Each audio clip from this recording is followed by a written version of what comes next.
dus with the territory, een beetje ijdel. Dat wil dan ook zeggen dat als ze op het podium worden geroepen, dat ze het geweldig vinden als het dak eraf gaat. Dus ik zou zeggen, haal alles uit de kast. De regels van een Q&A zijn heel eenvoudig. Ray zal waarschijnlijk het een en ander zelf vertellen, maar nadien ga ik ook met de micro rondlopen, zodat u de vraag kan stellen die u al altijd wou stellen aan onze gaststar. Stel je gewoon even rechtop, komt dat bij jou met de micro, stel je vraag indien mogelijk in het Engels en dan gaan we het op die manier doen. We hebben helaas maar 30 minuten, dus het zal goed vooruit moeten gaan. Zijn jullie er klaar voor? Beetje zin in? Ja? Dan nu dan, alsjeblieft, een daverend applaus voor Darth Maul, Mr. Ray Park!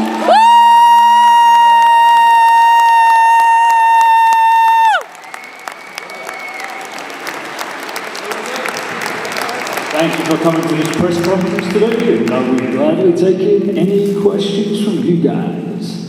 Am I up here by myself? Yeah, you are. But before we get started, this is not the first time that you're in Belgium, is it? No. You were here? I've been here before, but maybe about 10 years ago? It was 16 years ago. 16 years ago? Yeah, that was 2000. So well, many of the people here will not even remember. Yeah, it's nice to be back here. I appreciate the invite. It's really nice to see everyone. I hope you guys are having fun. Are you having fun? Yeah. Is the force strong with all of you? Yes. I hope so. You look good. Cool, so do you. Luke Skywalker. These are good microphones. I don't have to, it's pretty cool. The whole stage is mic'd up, isn't it? It is. So I could be back here. Exactly. It's pretty cool. So It makes a change. if it's okay with you, let's first start with, the Phantom Menace. Yeah. Because Darth Maul is probably the character you're most loved for, let me put it that way. That was not my beginning, but Mortal Kombat I did first. But that was because of Star Wars is the reason why I'm continuing to do other stuff. So it really opened up a lot of doors for me. And as a martial artist, and growing up watching Bruce Lee and Jackie Chan and Van Damme and Steven Seagal and Chuck Norris and every single ninja movie that was out there, it was like a dream come true for me. How did you land the part? I got a call from Nick Gillard, the stunt coordinator, and he'd heard about what I was doing on Mortal Kombat. Mortal Kombat for me, I auditioned as a stunt performer, even though I wasn't a stuntman, because I hadn't qualified or done any of the things that you need to do for the British Stunt Register. But people talk about as this kid, jumping around crazy Tasmanian devil, bouncing off his head. And at the time, I just finished competing for Great Britain in Wushu, and getting into films, doing stunts and acting and stunt acting was the thing I wanted to do. So, of course, I was really enthusiastic. So Nick had heard about me and asked me to come in. And that lasted pretty much the whole day. And this was before you had DVD demo reels and anything like that. So I had taken in my portfolio of me doing splits, the Van Damme splits across 2 chairs, and all these different kind of things. And I'd taken my weapons in and hopes to audition. And he started explaining Phantom Menace to me and showed me pictures. And as soon as I saw a picture of Darth Maul with a lightsaber, my mind just went crazy. I was like, verbal diarrhea with the ideas of what you could do with that. Because in my mind, it was a bow staff. And his face lit up, and a few hours later, he'd take me upstairs, and I'd met the producers, and I was like, wait a minute. Even though this is my second movie job, but I think I'm onto a good thing here, And so it started off with him saying, look, I like you, you seem good, we're doing a test fight for George, we're going to rehearse next week, I want you to come in and work with us. And by then, the character had already been, it was in me. I already had ideas on how I wanted to play this. And plus it was my audition, so when we were rehearsing, I knew that there could be a possibility I could get this part. And Nick did say to me, he goes, look, they're looking for an actor, stuntman to do this. Either a stuntman who's going to add, they want one person. And whoever they get, they're going to dub their voice, but they need someone who can do both things. And he says, look, if George doesn't go with you, I'll bring you on anyway to work with fights. So of course I was thinking, I'm never going to get this, it's not going to be me. And know, and I'm sure they won't bring me on as stunts because I'm not a stuntman. So I didn't get my hopes up, but I put as much effort into the rehearsals we did and the test fight. And for the test fight at the end of the week, they dressed me up as Darth Maul. So I already felt like I was Darth Maul before I even got it. And then George had seen the test fight, and that's and then I got the part. Can everyone understand me? Yes. Yeah. Good. Otherwise, we would have to start again. But how did you feel? One of the things that I often hear is that the Darth Maul character was underused, that they could have done a lot more with it. How do you feel about that? Yeah, as a martial artist and a performer, when I used to watch it or go to the screenings at the time of release, it was frustrating because I would see things in what I did, and I knew we had better ideas and different, not better, but the more you rehearse something, the more you practice something, the better you get. So I was already we were rehearsing the fights for a couple of months before we shot anything to do with the fight. And by then, because I was 22 and, growing up watching Jackie Chan movies, I had a lot more ideas what I could have done with the lightsaber. And, but you couldn't change anything. Like originally I was going to be doing flips with it, and I was 22, so I could have done anything. And my mind was like, yeah, I've got to do this. And even if I couldn't show fear. I had to do it, and because I wanted the job. But it's great to get that response from the fans. The fans want to see more of Darth Maul, and I feel very lucky. It was an experience to be on it, and it was an experience to sort of, say thanks to my kung fu and wushu teachers, and I wanted to make sure I got things right because.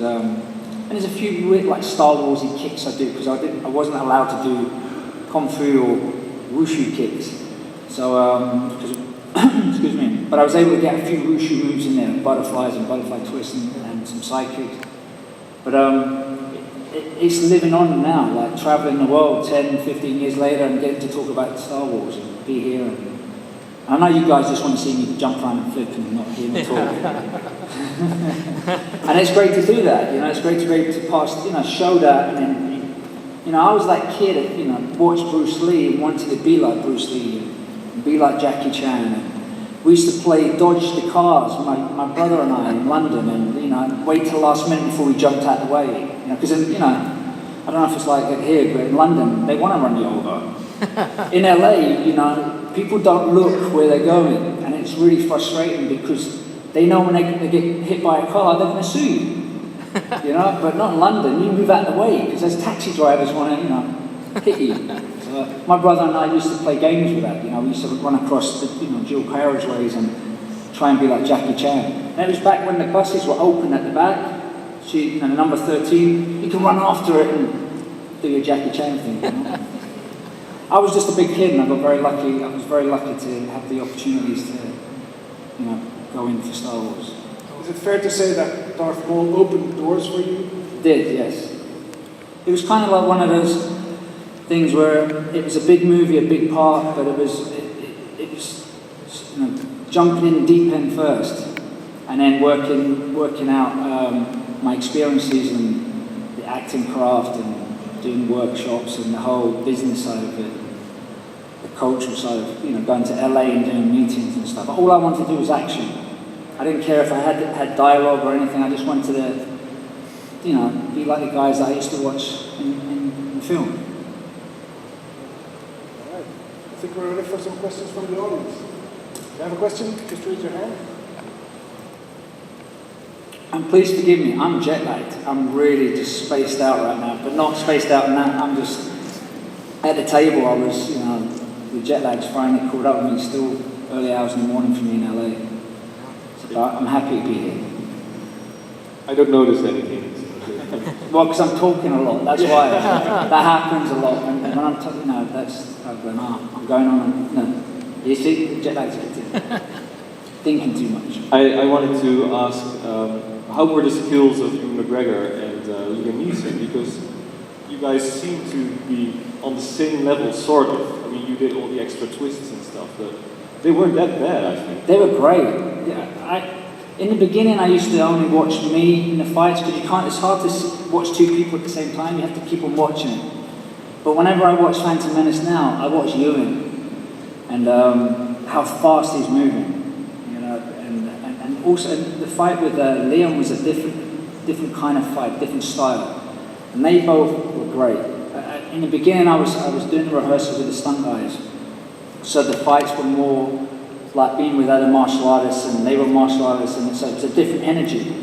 But when it came to rehearsing with Ewan and Liam, at first it was different, but they actually helped with my character as well, because not only were we just doing fight, but the moves, but we're actually performing and acting, and they were playing their character, so it really helped me, you know, with no experience in acting, to really bring it to life, and so it did help me a lot, and those guys were phenomenal, and they've got training, they rehearsed, they put the time in, and it was really good to do. They were awesome. Watch the fight again, you watch Ewan, you know, he's really going for it.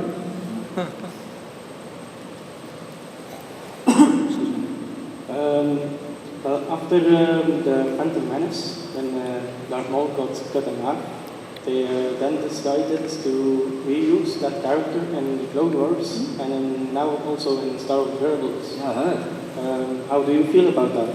It's great. I think it's.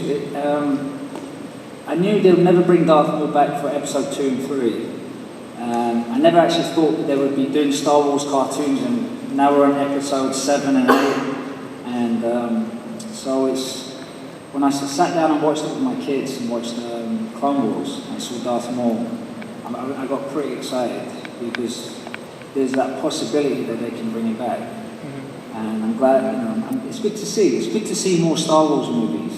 It's good to, you know, I'm curious about the one with Donnie Yen. Is it Rogue? What's it called? Rogue One? Rogue One. Donnie Yen's in it. He's one of my favourite, you know, action stars. So I can't wait to see him in Star Wars. How do you feel about it?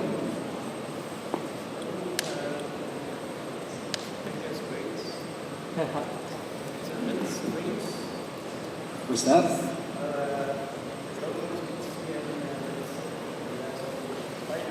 You didn't like it? Yeah, a lot of people didn't like the spider legs thing. But then he got his robot legs afterwards, didn't he? You know what, I was a little jealous at first when I was at a Star Wars celebration in Orlando, and I'm on stage like this, and they announced it that Savage is Darth Maul's brother. And I got kind of a little jealous about it, you know, like, you know, Darth Maul's brother, you know, and then they brought Darth Maul back. The only thing I wanted to see in the Clone Wars was Darth Maul use a double-bladed lightsaber. As I did. Yeah. I've read that you're a big fan of Batman. Yes. If there's going to be a movie adaptation of the animated film Batman Under the Red Hood, would you try to cast for Jason Todd, also known as Red Hood? I'd be just honoured that if they asked me to come in and do it, yeah, because it'd be nice to be backfisted by Batman. Yeah, but this way you're finally going to get the chance to be beaten up and thrown through a window. Yeah, like that. It'd be great. Yeah, I wanted to work with Christian Bale because I like Christian Bale's Batman, and I'm excited about the new Batman and Superman movie, so I can't wait to see that. Just to be hit by Batman would be great. Hi, I was wondering, when you played Snake Eyes in G.I. Joe, was it really difficult to always be silent while playing the part? No, not at all. Because for me, there's a dialogue going on with my body and what's going on with Snake Eyes. What was really challenging is I couldn't see a thing. You know, so not only was, you know, I had no dialogue, which was good, but I had to make sure I didn't mess up because I'm the martial artist. You know, but I couldn't see a thing. I didn't complain. You know, I didn't want to complain because it's not what I'm about. You know, and also I didn't want to lose the job. But then they had someone else do something for me. And he was a rock climber, wasn't in the business and stuff. There's something for the second movie, he was actually up in the mountain because they wouldn't let me do it. And he expressed how he couldn't see a thing. And so I'd been saying it sort of silently about, I can't see, this is like, you know. And then they were like, Ray, oh my God, I'm sorry, you know, we're going to try and make this better for you. And make sure we get Ray a stump pair or, you know, visor. And I found out at the end of the filming that they didn't need to have the visor on. They could have CGI'd it on, but it wouldn't have been the same. So to go through that whole experience of using different senses, and it helped for the character of Snake Eyes. Because in the second movie it had ridges, so I had to sort of look through them a little bit, you know, you couldn't see. It's like having a bike helmet on with the most darkest lens on, and then it's contoured. And so it really helped me to play Snake Eyes and really be aware of what I'm doing, and you know, try and be like a ninja, kind of, in a movie way.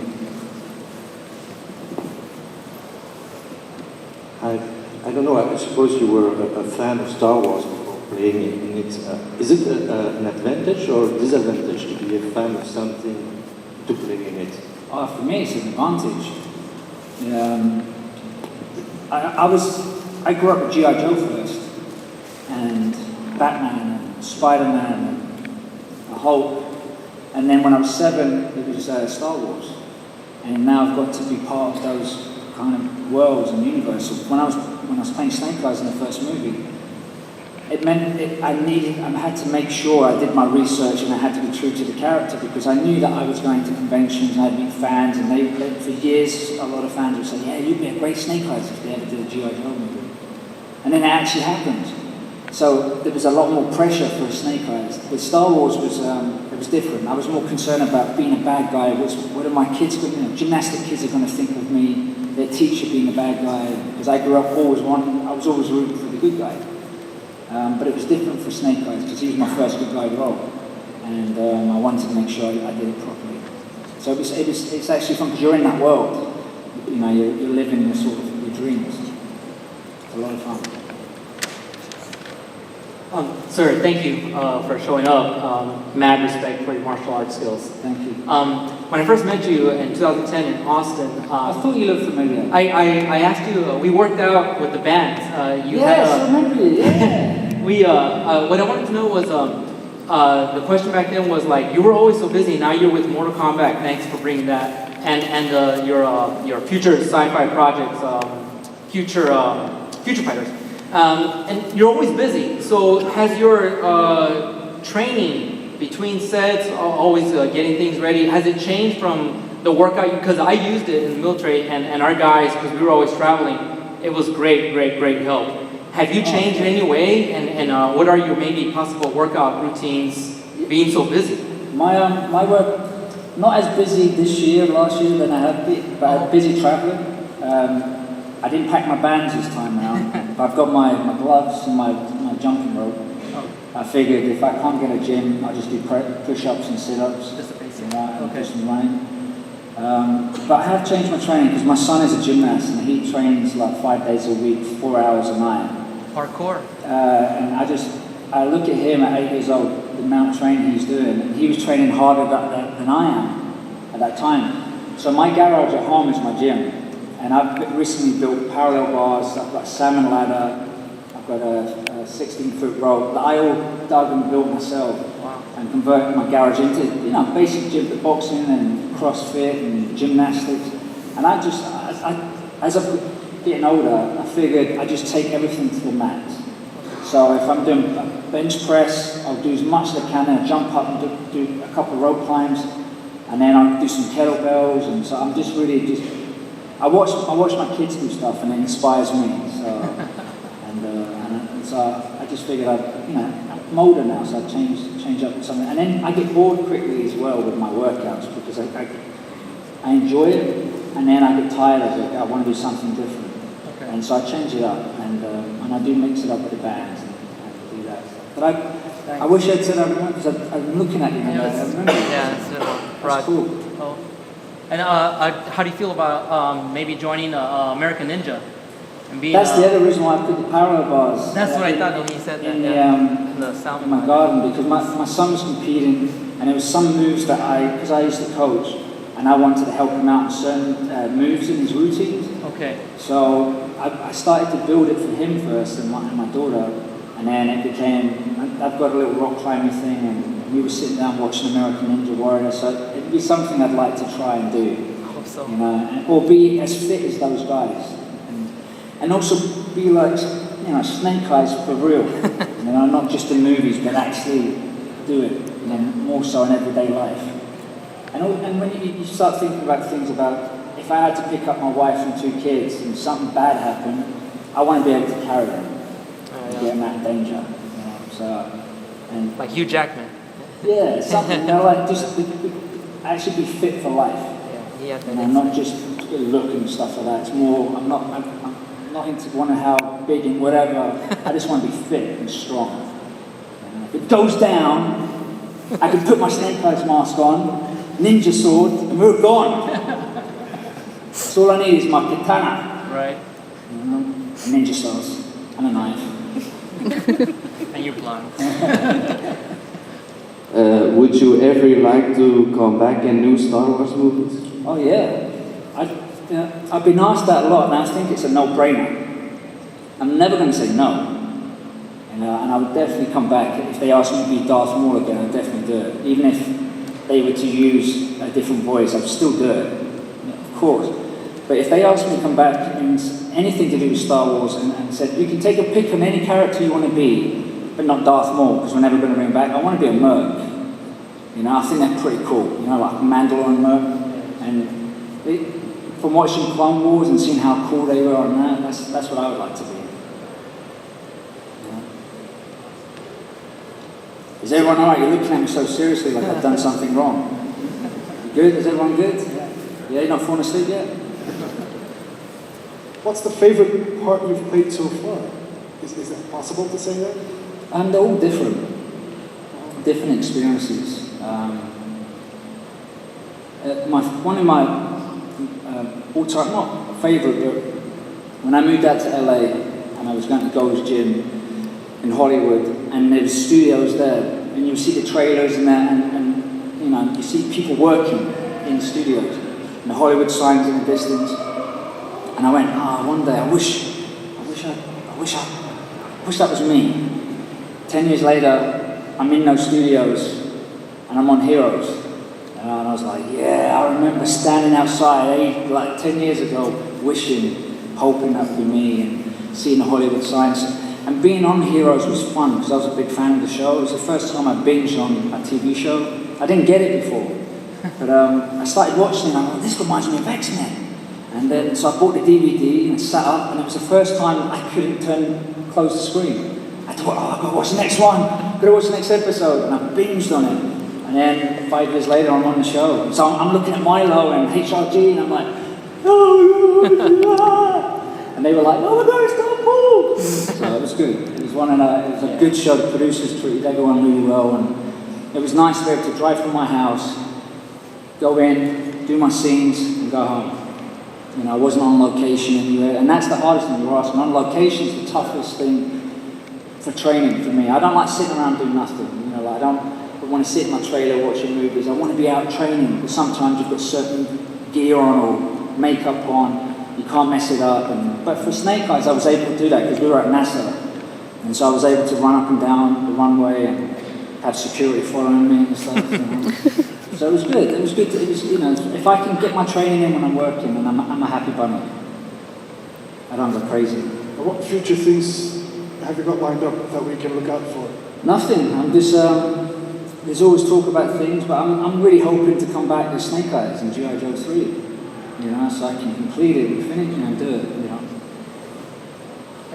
I did have a question. I wanted to know, being a producer, are sometimes people plateau and then they wind up wanting to produce and create their own ideas. Do you have maybe ideas you want to develop into maybe a character that would, you know, franchise out? Yeah, I've got lots of ideas. Yeah, because Vin Diesel did his Riddick type stuff, you know, and you would be awesome as if you developed something with sci-fi. Yeah, you know. thank you.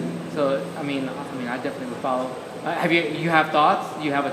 Yeah, I've sort of also stepped away a little bit as well, because I'm not out there pursuing anything at the moment. I figured, you know, life has changed a little bit, and I've just been stepping up my training for other reasons.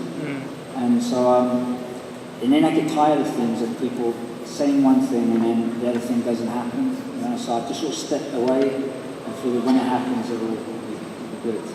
But yeah, I've developing your own idea. Yeah, like 6 years ago, I had, you know, we were getting comic books and ideas and this and that, and you know, just with the business, you just got to stick at it. You've got to, get out there and do it, and keep at it. If you're passionate about something, you've got to stick at it. Good. A pretty basic question, but what's your favorite character in the whole Star Wars saga? I've always said Han Solo. He was my favourite character as a kid.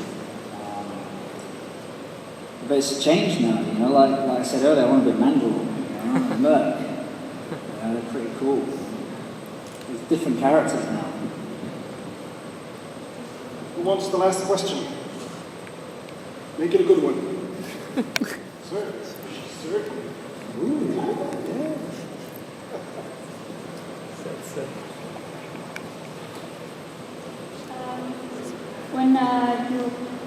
Do you find it difficult when you have to go filming to leave your wife and kids at home? Oh yeah, very difficult. Yeah, it's a challenge. So, and I try and bring them with me if I can. But, especially when I'm doing some of the conventions I've done recently, I've been able to bring them with me because they've been off school. And I was hoping to bring them to this show, but they're at school, I can't bring them. So. But yeah, it's, and luckily the last few things I've done were back in LA. So I was able to just drive to set, and they only want to come down and get all the free candy and gummy bears and donuts. Because when you're on set, it can be quite boring. Unless you're in front of the camera, for some people. But for them, because they've got to keep quiet, and people are working. So for kids, it's depending on what kind of thing we're doing. If I'm like when my daughter came down set for the first G.I. Joe, she saw Daddy fighting with 3 massive tall dudes and shooting a gun, and it was in a dark. We were at NASA again. It was in a dark studio, so everyone's been quiet. So it's scary for a little 4-year-old. But when you take them into the crafty truck and make them have candy and chips and soda, they're like, yeah, we're going to come down and watch you work, Daddy. They're not interested in Daddy jumping around and doing super cool stuff, and they just were like, where's the donuts? So, yeah, because for kids you've got to keep quiet. But if you were to be on set, it'd be exciting. You'd be like, oh my God, yeah. And it is exciting. I love doing, being in front of the camera and bringing a character to life. It is fun. It's fun when you don't make any mistakes and you don't hit anyone by accident. When you hit someone by accident because it was really dark and you're in a mask and you're saying this is not working, I can't see you, and then you hit them, it's the worst ever. Because as a martial artist, you should be able to fake it and not hit them by accident. And that has happened. It's happened to me once. Most of the time on purpose, because I'm supposed to be doing it. But I did it once and I felt terrible for weeks. It was horrible. And it's all because I couldn't see it. But just the once. Just once. And nobody died. No one did. No. We're good. But it looked good on camera. The funniest thing is if you actually do a hit in a fight scene, and you make contact, and that person goes, whoa, because they're asking you find where the stunt guys. And then the director says, oh no, we've got to do that again, it doesn't look real. But you've cracked them right in the face. So it just shows you, whatever you do, it doesn't always play for camera, it's got to play up some of the fight scenes for camera. Which is fun too. I like pretending, so that's good for me. I don't like hitting people. I guess that's all. We have one more question. A quick one.